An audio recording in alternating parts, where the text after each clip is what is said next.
Let's go ahead and talk about this, our hours of service. I want to touch on this because a lot of people are very unaware of what the hours of service is.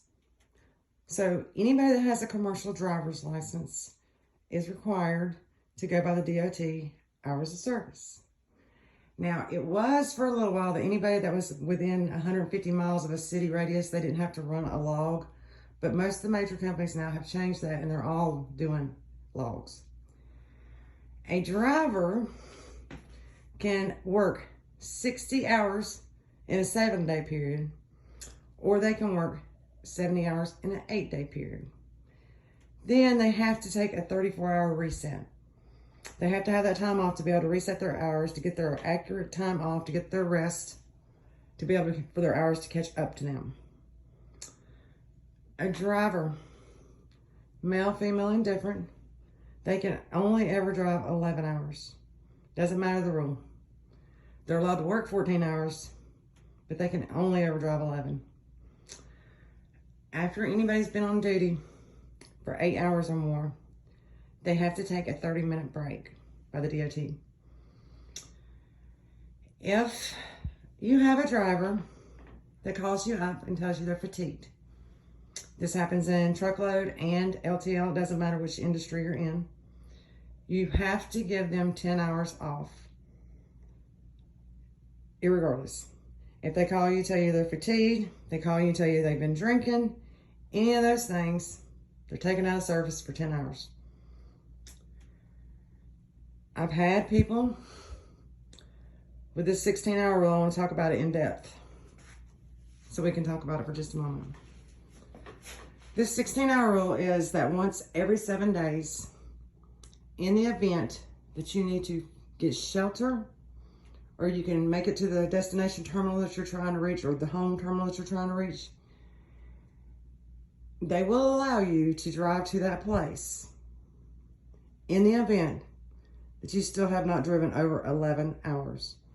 If you've driven over 11 hours, your manager or dispatcher or owner of your company, somebody has to make the decision if they're going to go repower that unit and bring you in, if they're going to lay you down in the nearest hotel, how that wants to transpire. It's not to be abused. It's out there to pretty much put, in the event of some accident has happened that's shut down the interstates, anything for you to be able to get to a shelter, the nearest closest place. And as far as the load is concerned, like I said, whoever is managing it has to decide if they want to repower, which means they want to send another truck after that load, or if they want to let you take your time off and then you start back up off of your rest. That is what the 16-hour rule is for. But never, ever, ever are you allowed to drive past 11 hours. Irregardless, you're not allowed to drive past 11 hours. I like to go over this in depth because people don't understand. They think they have 16 hours to work, they can drive. They got 14 hours to work, they can drive. That is incorrect. That is so incorrect.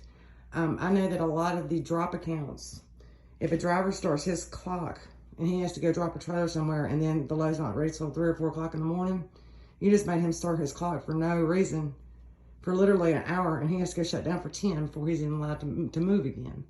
So a lot of the drop accounts had this happen. Hours of service is huge. You knowing this, whether you're a driver, a manager, how you operate, is huge. If you don't know it, you're not going to be able to know who you can work, how they can work, when they can work, who's available to take the load. You're not going to be successful. So you familiarizing yourself with this will give you the utmost success with everybody that you deal with, no matter how they run, whether they run hot or whether they run cold. And you'll actually pick up people's habits.